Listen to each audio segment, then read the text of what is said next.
Ja,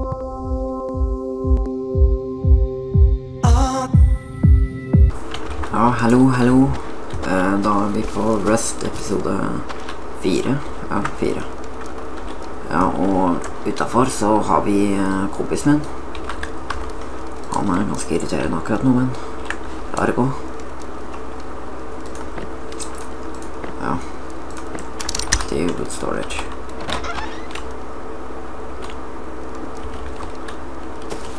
Halla, Anders.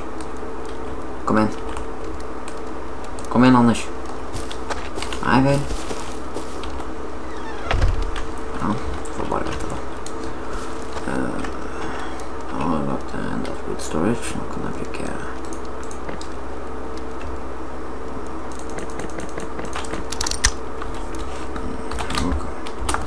Ja, han skrev til meg i chat. Skal stikke og bygge. Jeg tror jeg skal ta og ringe han på Skype senere. Sjekke gjennom en gang. Fordi det skulle jo egentlig være en soloserie. En liten stund, i hvert fall. Det er ganske vanskelig å spille alene på en god del spill. Skal vi ha enda et siling her. Ja, da blir det... Jeg tror jeg må lage... Jeg tror jeg må skaffe meg litt mer wood, altså.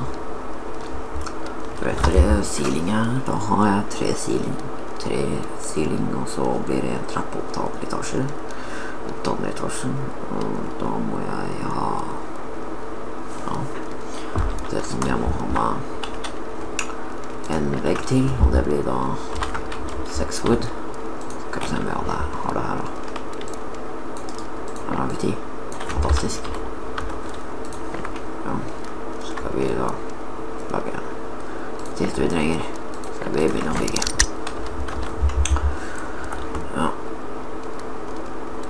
Nå har jeg i hvert fall alle ting jeg trenger til å bygge CVA. Og da er det egentlig bare å løpe ut og bygge. Ja, men om... Ja.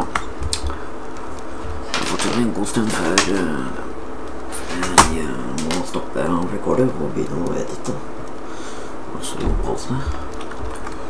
Der har vi alt jeg skal ha, vet du. Og akkurat når det blir dag, vet du.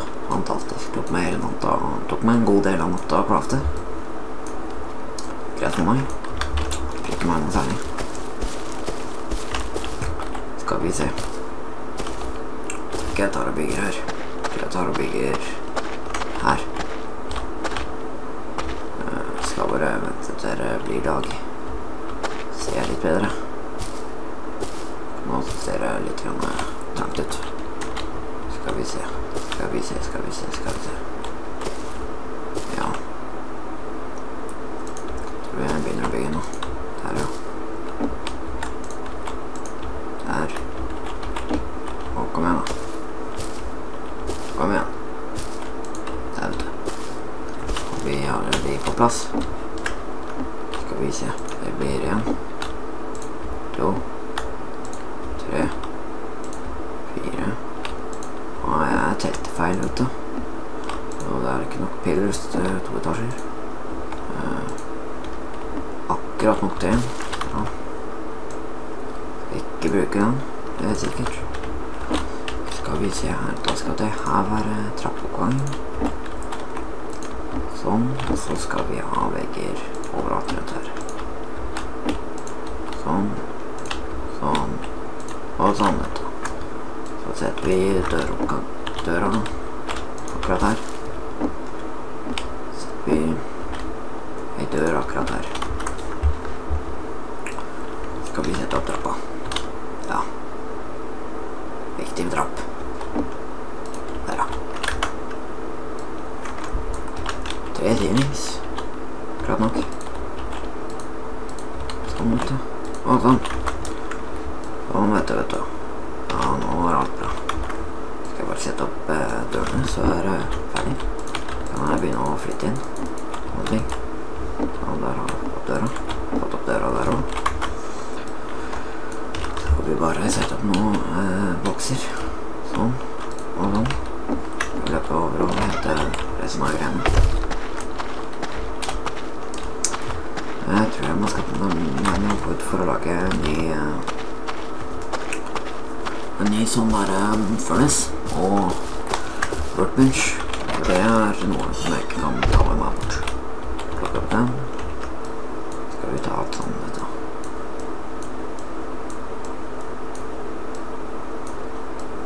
Men når jeg ferdig med å flytte over, så tror jeg at jeg skal ta og ringe kompisen min på Skype. Ja. Og så får vi med en fyr til. Ja, det blir gøy det. Vet du hva? Jeg tror jeg ikke tar og ringer han i dag. Eller i hvert fall denne episoden. Kanskje neste episode. Akkurat nå så gidder jeg virkelig ikke. Ja, skal vi se her. Skal vi se. Trenger ikke den, det er sikkert. Kan stakke de. Jeg kommer alltid til det. Det er fortsatt noen greier inni her. Vet du. Jeg må komme tilbake. Så bare løpe tilbake og plassere senga mi og legge frem det jeg har i inventory. Så som han sol.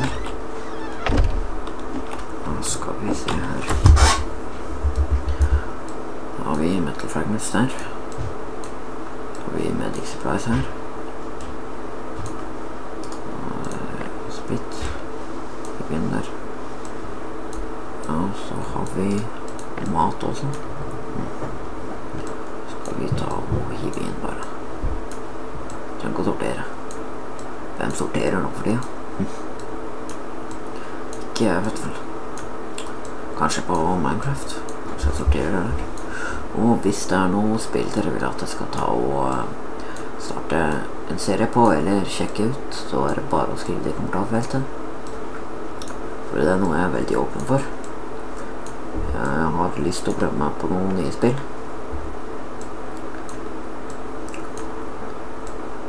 Ja, skal vi se her. Altså nesten fylt en boks. Der har vi det. Jeg kan bare sette ned senga. Sånn. Og vi henter resten. Det blir alt godt, vet du. Godt, vet du. Godt og fint. Ja. Ja, jeg tror jeg kommer til å ta og lage meg en outro. Sånn snart. Eller kanskje i dag, faktisk.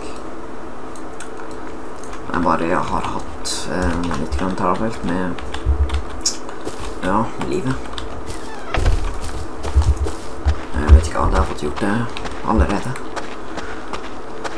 Hatt litt travelt med tanke på at det var fredag kveld i går. Og ja, jeg rekorda midt på natta. Midt på fredag. Midt på fredagskvelden, vet du. Rekorda da. Ja. Og der har vi sortert inn alt sammen. Da skal jeg ta og ringe kompisen min.